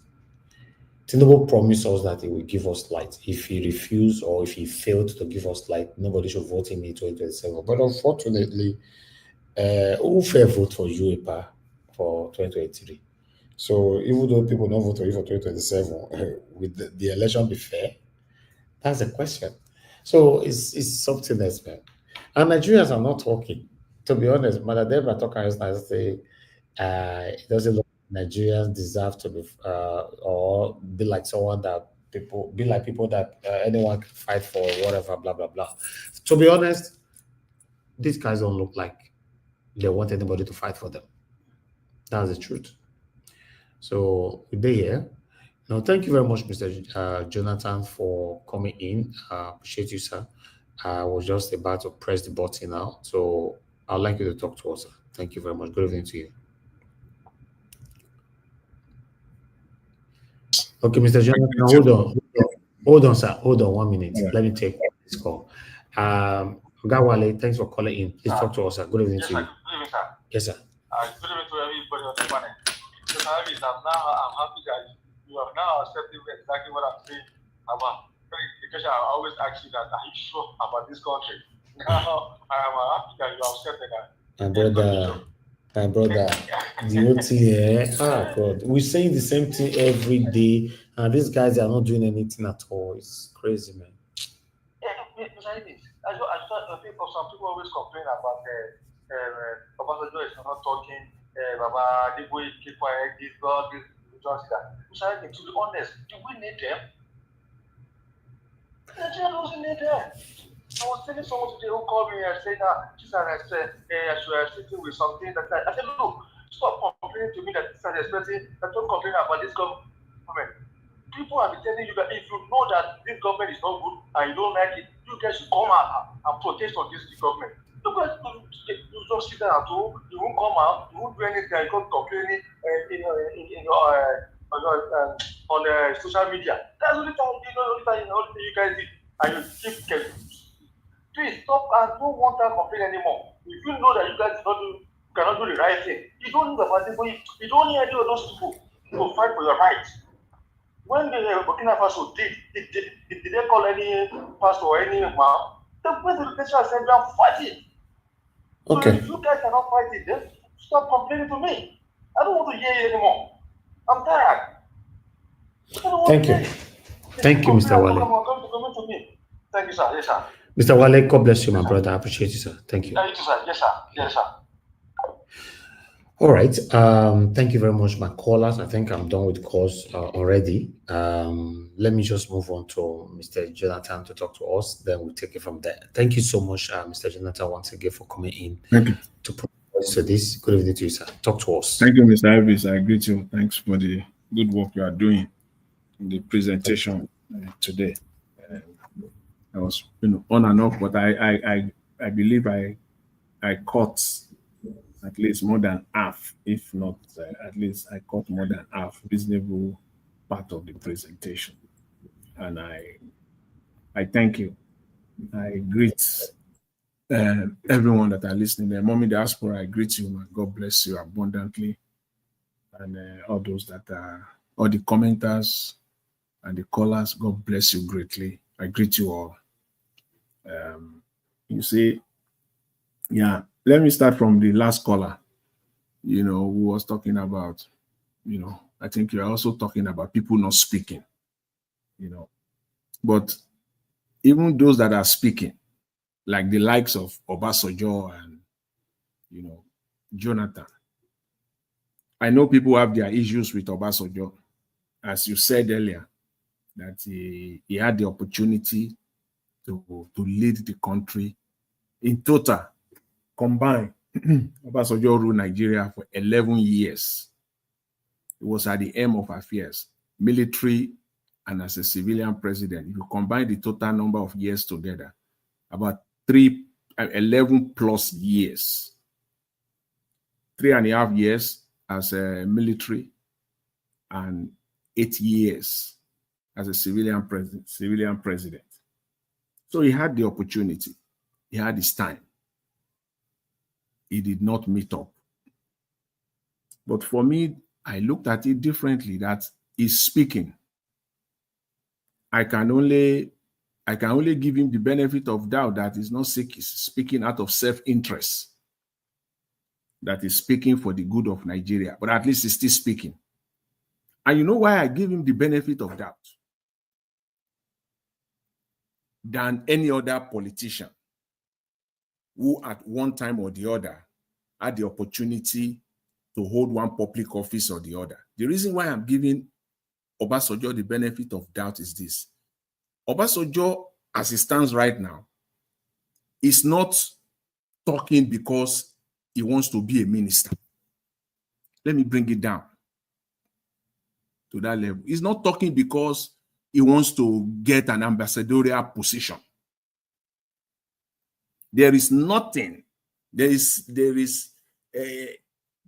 So I gave him that benefit of doubt, even though it is not 100%, but I still gave him a larger percentage of benefit of doubt than El-Rufai speaking, than a disgruntled politician speaking in Nigeria. Because Obasanjo is not talking because he wants to be president. He's not talking because he wants to be the leader of a political party. So we must know that.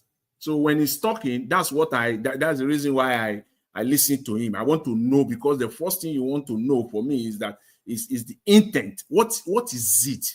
What is driving you to speak? What is that thing?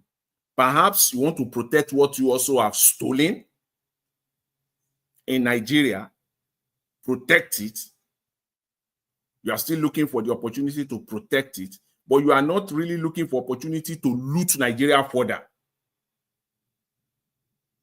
So I look at the intent. Why is he speaking? In fact, I give President Obasanjo, the former president, more benefit of doubt than Goodluck Jonathan. And I say that emphatically, and my fact is what I'm putting on the table now. President Obasanjo is still, as it stands right now, is not someone who wants to hold any political office. President Jonathan, given the opportunity, given the chance, he will come back. He will. That's the way politics is in Nigeria, as we all know. Even some people are already, they made the attempt. They kind of, put it out there. They want to see the public sentiment. They try, and I know they have not stopped. They will still make that attempt again at the appropriate time. So when he's speaking, even though he's saying the truth and the fact, I listen to him, but I also look at his inner. I look deeper. That given the opportunity, what will this man do? Baba Obasanjo has nothing of that as of this moment. And I don't know if anybody have anything contrary to it. I would like to listen. At his age, right now, he's just speaking. Even though he had the opportunity, and to a greater extent, he did not perform.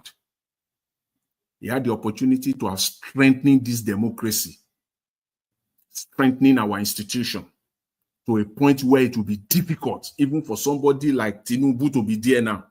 It will have been extremely difficult for someone like Tinubu to be there now. It will have been difficult for someone like Onanuga running his mouth right now, who was saying that democracy is strengthening in Nigeria. I don't understand him. Everything about them, everything you are saying, you said democracy has been strengthening in Nigeria and thus far. But everything you are saying is threat. You are threatening is everything about you, your principle, and the entire space that you people occupy now is about display of power and disrespect to free speech. You don't even listen to yourself. Bayo Onanuga will probably be a grandfather now. He's a grandpa, most likely. I expect that you should even listen to yourself. Because if you do, you will not display this self-interest. Everything you are saying is all about, it's just self-interest. And that brings me to that lady in Kogi State. She speaks self-interest. What made her own matter worse is that she's even a woman. Talking about Natasha. She's the one who spearheaded the recall or collecting signatures in Kogi Central. This is a woman. A display of self-interest and misplacement of priority. That's just what it is. That's how it plays in Nigeria. People just, it's just about, it's so worse that people don't even think about their next door neighbor. They don't even think, in some cases, they don't even think about their families. Because if you think about your families, you probably will most likely do the needful, the right thing, the correct thing. They don't even think, they only think about themselves alone and alone. Everything today is all about you. And not, Nigeria, today's event that we're also saying it's all about just to display of self-interest, and that is what is killing this country. It's self-interest. Okpeolo, the governor of Edo State, saying he would deliver Edo to Tinubu come 2027. Yes, again, another display of self-interest. Nothing but hypocrisy, mediocrity, complete lack of focus and misplacement of priorities. Self-interest, hypocrisy and mediocrity. What mediocrity in the sense that what have you done thus far? How can we even measure it? You are barely there for 6 months. What have you done? What have you delivered that is measurable, that we can put on a scale, that we can measure it? Wow, what can we do? So that is why it is so mediocre of you to be saying this at this point in time. And hypocrisy because you are serving a man, and lack of misplacement of priorities because there are so much that the people of Edo State are looking up to from you. And this is what you can do rather than to face the real work ahead of you. So the total display of misplacement of priorities. So that is what we see all over in Nigeria. Everywhere you look is all displacement of priority, self-interest. That is why the country is just not moving forward. And I can say, in addition to that, there is no politician in Nigeria, with exception of maybe one or two. In fact, I can count it. I can 1 or 2 or 3 in Nigeria today that at one time or the other held one public office or the other. that can come out and speak. Because I listened to Madam Deborah. It's unfortunate. They are not talking. They are not speaking. But in Nigeria, there is nobody in Nigeria, because they are not clean. Say something, there is always something that they can use against you. Unless you have not held one public office or the other in Nigeria. Even ordinary, call it whatever, ordinary special advisor on nothing that tangible. They just go there. They don't even have offices. All these special advisors, they don't even have, they no office. They just hang around. You know, people just hanging around. Special advisor, this, you cannot see their trace on, you can't link them to anything. It's just getting money, just getting salary and getting bonuses, distributing money. That's what they do. Even ordinary special advisor at one point or the other in Nigeria, they can't speak. They cannot talk. They dare not. Because this threat coming from Onanuga, that they are even doing Nigerians that are speaking a favor. You can see the talk of sea finish. Talk of the population is nothing to the government of the day. The population is just like a filthy rags before them. They will match you. They will walk over you. Look at the special. Look at this one. Is a top special advisor to the president, talking that the fact that you are speaking and you have not been picked up is even if they are doing you a favor. That says it all. To you, Mr. Onanuga, to you and to you alone, democracy has been strengthening in Nigeria. That is to you. Because of your self-interest and your hypocrisy. Democracy has been strengthening. I dare you to say that. Say that to people. Tell Dele Farotimi that democracy has been strengthening in Nigeria.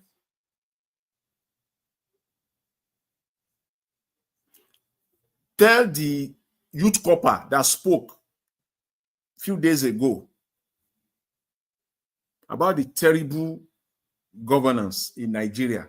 Tell her that democracy has been strengthening in Nigeria. Because before she finished speaking, they are already looking for her, threatening her. Tell that one that democracy has been strengthening. Go and tell Nigerian journalists, Nigerian media, that democracy has been, tell them the truth face to face, that democracy has, I'm not talking of those that receive brown envelopes. Real journalists, go and tell them that democracy has been strengthening in Nigeria. Onanuga. It is in your own dream. You are living in an enclave dedicated for you alone. So you are seeing things differently. So you are doing Nigerians a favor by not locking them up. In other words, those that are spoken, that they have not even been locked up, you are doing them a favor. And yet you say democracy has been strengthening. So disappointing. When I can't stop today, because I was listening whenever I turned my eyes to the broadcast. That's all I see today. I heard something that Fashola also said. Tinubu is the champion of democracy. See another display of self-interest. This is a guy, a learned man. No, he knows the truth. And see that one again. Say Tinubu is a champion of democracy. How, Mr. Fashola? How? How is Tinubu a champion of democracy in your own eyes? So when I say self-interest, is one of the vices that is ruining Nigeria to the abyss. It's terrible that men will not even listen to themselves when they talk because of self-interest. Tinubu is a champion of democracy. If you have a champion of democracy in Nigeria, that is the sitting president of Nigeria, the whole world will know it. And I bet you guys will not sit down in Nigeria. You will be everywhere, all over the world, singing it for the whole world to hear. But you can only stay there in Nigeria. Stay there in Lagos, in Abuja, in your enclave there, and be talking about Tinubu being the champion of democracy. You want to take that even to the United Nations? You want to take that outside now, even to other African countries, that Tinubu is a champion of democracy? As if Nigerians are stupid.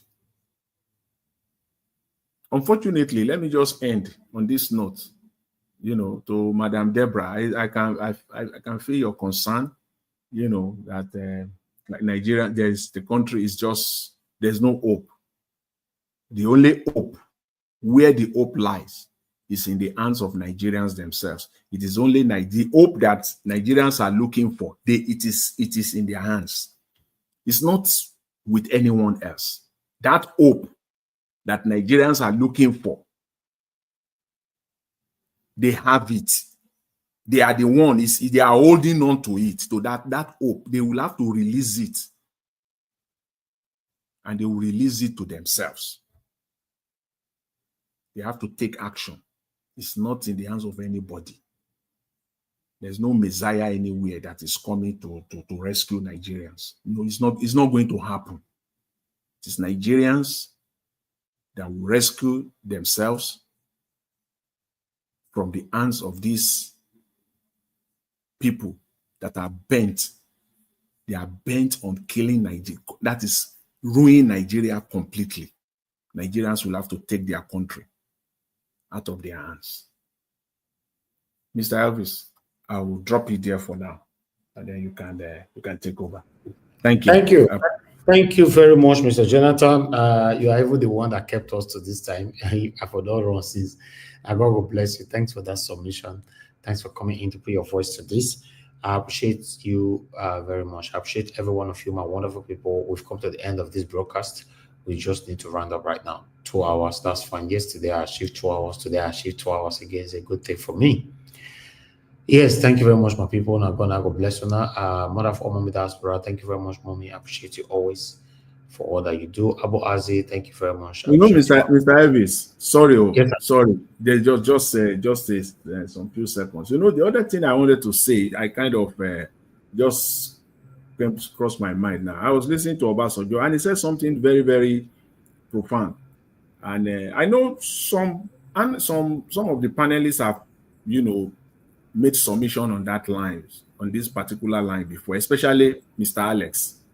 You see, the democracy that we have in Nigeria is not, or in Africa, is not, democracy as it stands is not fashioned for Africans. So it cannot fit, it does not fit us. Democracy as is being practiced right now in Africa has no African content. In other words, it's not designed to benefit the ordinary Nigerians, the ordinary African people. It is not. The way they are doing, the way they cook it in the West, and the way they are still cooking democracy and they are eating it. We are trying to cook it the same way, but it's not going to work. We can't eat it. It doesn't benefit us. Our democracy must be designed and structured in a way and in a manner that it will fit us, the ordinary people of Africans. Thank you, Mr. Elvis. Thank you. Thank you very much once again, Mr. Jonathan. Thank you so much, every one of you right there. Don Anthony, Love Manduka, Beckmark, Abu Azi once again. God bless you all.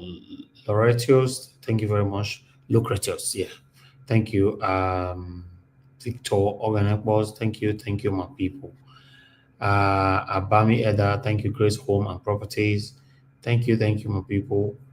Again, light in the building today. Thank you, Samudi Ame Okosun. Thank you very much. Mike Akambari, my brother. Thank you so much.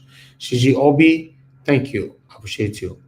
Rosia Yosh and many, many more. Thank you so much, my people. We've come to the end of the broadcast. Please join us again tomorrow, 7 p.m. Let's continue from where we stop. Remember, we have 1 or 2 videos for you during the day. Subscribe to us and hit the notification bell so that you will not miss out whenever we post out a video like this. We might be coming out again later on, who knows, but always look out for us. Thank you very much, my people. Now God bless you. Good night and bye for now.